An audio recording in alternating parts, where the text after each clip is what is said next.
Hello again, I am Blunty. That is obviously Breath of the Wild up there. I was playing a little bit last night, just refreshing my memory of various Switch OG games, Switch 1 games, ahead of the Switch 2 launch. I was having a lot of fun. I was playing it with this. This is the Gillikit KK2 or King Kong 2 Pro controller, my personal preference for Switch controller at the moment.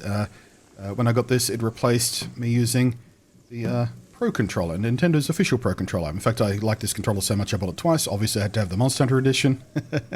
Nothing wrong with this controller. I really, really like it. It still works perfectly. I just like this a little bit more. Oh, if you're wondering what this is, by the way, this little charging nub thing for a dock, charging dock that I use with this.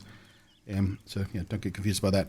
But yeah, what we're talking about today is Hall effect sticks. When the Switch 2 was being rumoured, and even before we knew what it was going to be called, there was lots of rumours and speculation and hopes and dreams that the new Joycons, whatever they wound up looking like, which of course we now know, would have Hall effect sticks in them, like this controller does, but these don't, and these don't.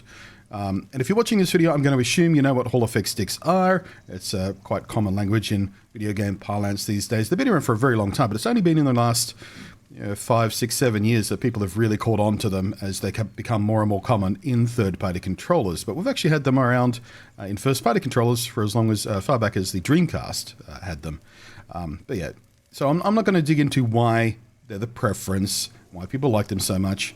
But we are going to talk about how the Switch 2 Joy-Cons have now been absolutely confirmed to not be using Hall effect sticks, and there's a really, really good reason for that. Like, very often there's no good reason for other companies not to use them, like the Xbox ones, for example. They should be using Hall effect sticks. PlayStation, they should be using Hall effect sticks. Nintendo should be using them in their Pro controllers and the Pro Controller 2 for Nintendo Switch, but there's a really, really good reason why they should not, and why they aren't using Hall effect sticks in the Switch 2 controllers, and I'm going to show you all about why. So, let's get these out of the way for the moment, and we'll come back to this controller. Like I said, this has Hall effect sticks in it. They are really, really nice. It's a good controller. I like this. I have a lot of very fine control, and of course, they're never, ever going to drift. So, what is the problem with using these superior technology in the Switch 2 Joy-Cons? Well, I can show you that with this. This is a little cube of metal. This is a rare earth magnet. The same kinds of magnets they will be using in the Switch 2 to attach the Joy-Cons. We all know, quite famously now, they're using magnets to attach the Joy-Con to the base of the Switch 2 these days. And they're going to have to be quite strong magnets. They're very, very, very, very likely, almost certainly, rare earth magnets, exactly like this. Probably a different shape, but whatever. The slightly more clever among you will already be starting to cotton on what's going on here.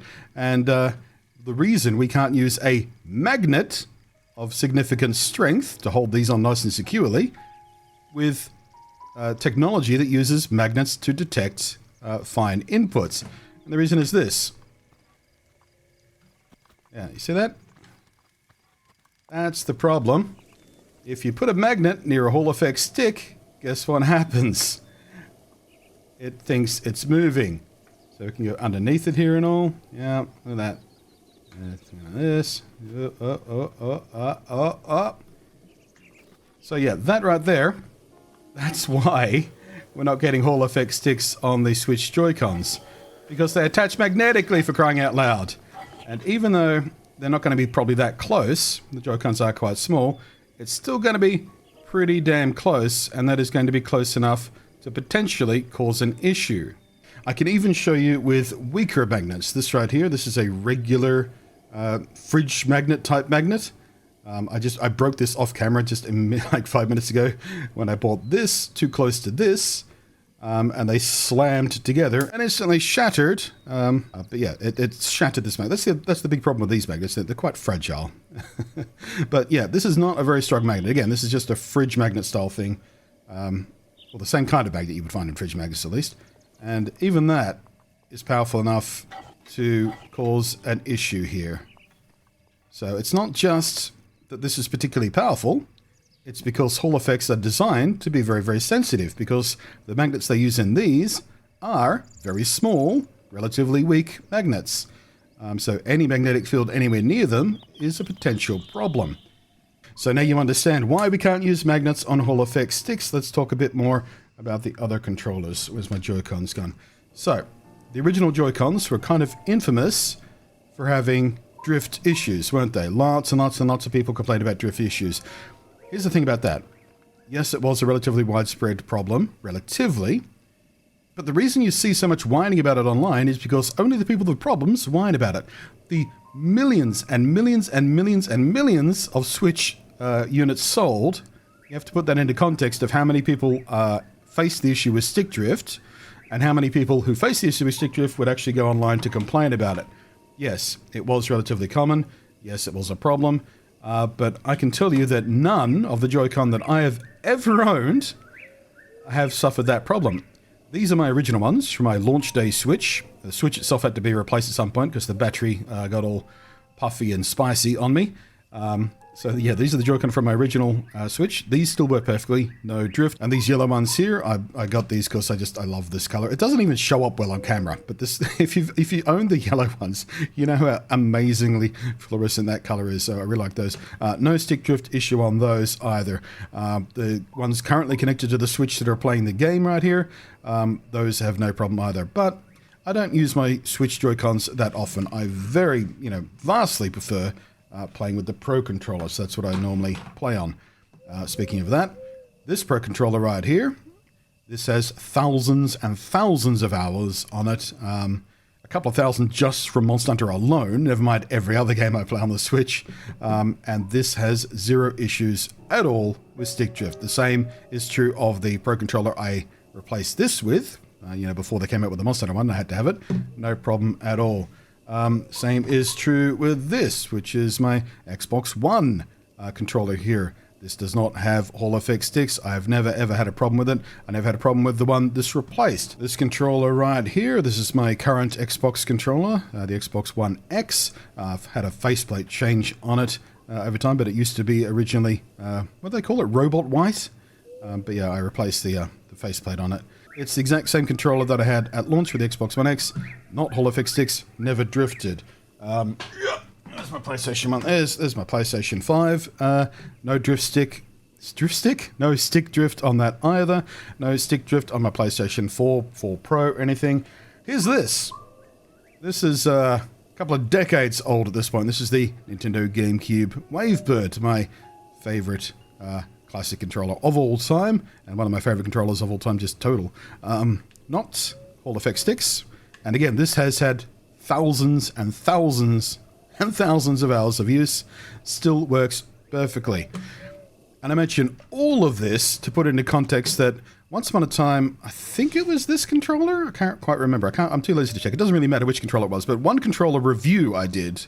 I mentioned in that video that stick drift is not nearly as common as people think it is. And I still, today, years later after that review, get comments going, oh, what do you mean stick drift is not common? I've had stick drift on every controller I've ever owned. That is just statistically so unlikely, I can't help but call you a liar on that. So either you don't know what stick drift actually is, or you are blaming other mechanical issues on stick drift. But stick drift specifically is relatively rare. Again, I've had it like once or twice in like 40 years of gaming, or call it 25 years of gaming when, analog control started to become really, really common. Stick drift is a very comparatively minor problem.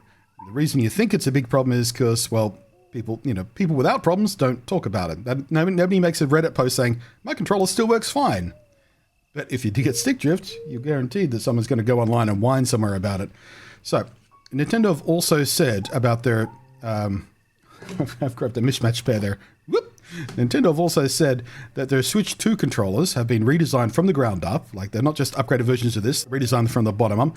And they say they're using entirely different and redesigned sensors for their thumbsticks. They're larger for a start, which is really nice. But presumably they did some extensive testing to make sure they don't wind up with the same kind of reputational damage that these did to them. Because, again, while it's relatively uncommon, Switch sold so many, it feels like an extremely common problem with these to many people, or they get the impression at least. But considering how few hardware problems Nintendo have had in the past with their controllers, again, I will cite this as just a bulletproof controller here. I'm willing to give Nintendo the benefit of the doubt that even though they cannot not just aren't, but cannot use Hall effect sticks in their Joy-Con 2 controllers, that they will be reliable. You have to imagine they don't want a repeat of what happened with the Joy-Cons, the reputational damage they had with that. As for why they're not using Hall effect sensors in their new Pro controller, that I can't answer you. That they really should be, in my opinion, because Hall effect sensors are superior in sensitivity, in longevity, in feel, just generally. Hall effect is nicer, in my opinion. So it's still a bit frustrating that I'm not using them in the Pro 2 controllers or the Switch 2 Pro controller, or whatever the bloody label is for those things. But yeah, if you've ever wondered, that's why. That's why right there. No magnets near your Hall effects. Doesn't work like that. So, hopefully this has cleared some stuff up for you. I am Blunty. Thank you very much for watching. Thank you to the patrons. And I'll catch you next time.